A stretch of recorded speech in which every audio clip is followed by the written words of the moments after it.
RERA account से builder कितना पैसा निकाल सकते हैं, यानी कितना, how much fund can a builder withdraw under RERA act. क्या है कि जब आपसे बिल्डर पैसा लेता है तो वो पैसा एक पर्टिकुलर अकाउंट में जमा होता है जिसको हम बोलते हैं रेरा अकाउंट। उस अकाउंट से भी बिल्डर ऑटोमेटिकली जितना चाहे उतना पैसा निकाल के दूसरी जगह इस्तेमाल नहीं कर सकता है, और उसको क्या करना चाहिए, कैसे निकाल सकता है, ये सब जानने के लिए हम इस वीडियो में आगे देखेंगे कि इसकी क्या प्रोसेस है। क्या बिल्डर पूरा पैसा आपने जो जमा किया उसको निकाल के दूसरी जगह इस्तेमाल कर सकता है, और नहीं कर सकता है तो उसके ऊपर क्या बंदिश हैं।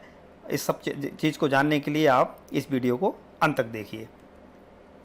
आप देखना शुरू कर चुके हैं CCEA civil construction and engineering academy, इसमें आपका स्वागत है। देखिए, separate account for each project, हमने क्लास 4.1-2D में separate account for each project के लिए इसका जो सेक्शन 4 है, इसके अंतर्गत रेरा के सेक्शन 4 के अंतर्गत एक क्लॉज है जिसमें बोला हुआ है कि हर प्रोजेक्ट के लिए एक सेपरेट अकाउंट होगा, और ये सेपरेट अकाउंट में क्या होगा, 70% of the amounts realise for the real estate project from the allottees, यानी जो भी अलॉटी होंगे, अलॉटी यानी जो बायर होंगे, कस्टमर होंगे, उनसे जो भी पैसा आएगा उसका 70% पैसा उस अकाउंट में जाएगा, उस सेपरेट अकाउंट में, from time to time, and shall be deposit in separate account to be maintain in schedule bank, यानी शेड्यूल बैंक में, सरकारी बैंक में ये खाता खुलेगा, या कोई शेड्यूल बैंक होगी, सरकारी होना जरूरी नहीं है लेकिन शेड्यूल्ड हो RBI के द्वारा, तो उस बैंक में ये खाता खुलेगा, उसमें 70% पैसा वो जो है ना उसमें डिपॉजिट होगा। और ये कहाँ यूज़ कर सकते हैं builder, to cover the cost of construction and land cost and shall be use only for that purpose, यानी जो ये 70% पैसा है इसको सिर्फ और सिर्फ कास्ट ऑफ कंस्ट्रक्शन में और लैंड कास्ट में ही बिल्डर यूज़ कर सकता है, और किसी काम में यूज़ नहीं कर सकता है। इसके ऊपर क्या क्रॉस चेक है वो हम आगे जानते हैं। देखिए, होगा क्या, विड्रॉल प्रोसेस, यानी आपने पैसा जमा कराया, 100 रुपये जमा कराया, 100 रुपये मास्टर अकाउंट में गया, उसमें से 70 रुपये रेरा अकाउंट में चला गया। तो जो ये रेरा अकाउंट में पैसा गया है उसका विड्रॉल प्रोसेस क्या है, provided that the promoter shall withdraw the amount from the separate account to cover the cost of the project in proportion to the percentage of the completion of the project। यानी ऐसे नहीं कर सकता कि आप सारे कस्टमर से या बायर से या अलॉटी से सारा पैसा उसने ले लिया, 70% अकाउंट में गया और उसमें से पूरा का पूरा विड्रॉ कर दिया। नो,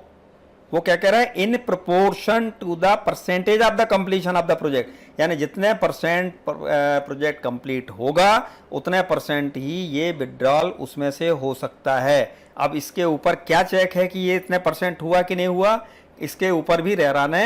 चेक लगाए हुए हैं। क्या चेक हैं, देखिए, सर्टिफिकेशन, ये विड्रॉल करने के पहले जो आपका सेक्शन 412D है वो क्या बोलता है कि amount from the separate account, यानी जो 70% वाला अकाउंट है उसको सेपरेट अकाउंट बोलते हैं, shall be withdrawn by the promoter, उसको निकालेगा प्रमोटर, उससे विड्रॉ कर सकते हैं आफ्टर, किस चीज़ के बाद में, it is certified by an engineer, यानी एक इंजीनियर सर्टिफाई करेगा, उसके ऊपर एन आर्किटेक्ट भी सर्टिफाई करेगा, इंजीनियर सर्टिफाई करेगा कि हाँ भाई काम ये क्वालिटी के हिसाब से हुआ है, इस हिसाब से हुआ है, आर्किटेक्ट सर्टिफाई करेगा कि हाँ भाई इतना काम इतने परसेंट हो गया है, चार्टर्ड अकाउंटेंट सर्टिफाई करेगा कि इतना पैसा इतने परसेंट खर्च हो गया है, तब जाके that the withdrawal is in proportion to the percentage of completion of the project, कि चार्टर्ड अकाउंट जब कह देगा कि भाई जो परसेंटेज ऑफ द विड्रॉल है ये percentage of the completion of the project के प्रोपोर्शन में है, तब जाके ये विड्रॉल, यानी 3 लोग सर्टिफाई करेंगे, इंजीनियर, आर्किटेक्ट और चार्टर्ड अकाउंटेंट। अब आप कहेंगे साहब ये तो गलत भी कर सकते हैं, इसके ऊपर भी चेक है। क्या चेक है कि ऑडिट ऑफ द अकाउंट्स करा सकता है RERA, provided also that the promoter shall get his accounts audited within 6 months after the end of every financial by a chartered accountant in practice, यानी उसको अपने अकाउंट्स का audit भी करवाना है, और यदि रेरा चाहे तो इनका भी ऑडिट करवा सकती है, यदि उनके अकाउंटेंट के ऑडिट के बाद भी उसको भी रेरा के लिए ये राइट हैं। and shall produce a statement of account duly certified and signed by the by it, and it shall be verified during the audit that the amounts collected for a particular project have been utilized for that project. और CEO को या chartered accountant को ये लिख के देना पड़ेगा कि हाँ भाई जो पैसा हमने खर्च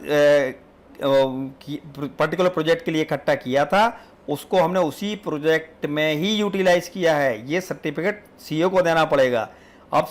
सर्टिफिकेशन यदि सी में और क्या करेंगे, withdrawal has been in compliance with the proportion of the percentage of the completion of the project, यानी ये भी सर्टिफिकेट देना पड़ेगा सीईओ को कि भाई जितनी जो विड्रॉल हमने किया है वो इस प्रोपोर्शन में है कि कंप्लीशन ऑफ द प्रोजेक्ट जितना परसेंट हुआ है उतना परसेंट ही हमने विड्रॉल किया है, ज़्यादा नहीं किया है, ये सीए का सर्टिफिकेट देना पड़ेगा। और यदि सीए सर्टिफिकेट नहीं देता है तो क्या होगा, यदि सीए रॉन्ग सर्टिफिकेट दे देता है, इंजीनियर या आर्किटेक्ट रॉन्ग सर्टिफिकेट दे देता है, उनके लिए भी पेनाल्टी है, उनके भी रजिस्ट्रेशन और लाइसेंस कैंसिल हो सकते हैं, जिसके ऊपर रेरा कार्रवाई कर सकता है, वो हम अलग से वीडियो में जानेंगे। तो आशा है आपको ये जानकारी उपयोगी लगी होगी, और यदि उपयोगी लगी है तो आप इसको दोस्तों के साथ शेयर करें और इस वीडियो को लाइक करें, और चैनल को सब्सक्राइब नहीं किया हो तो सब्सक्राइब कर लें। बहुत बहुत धन्यवाद।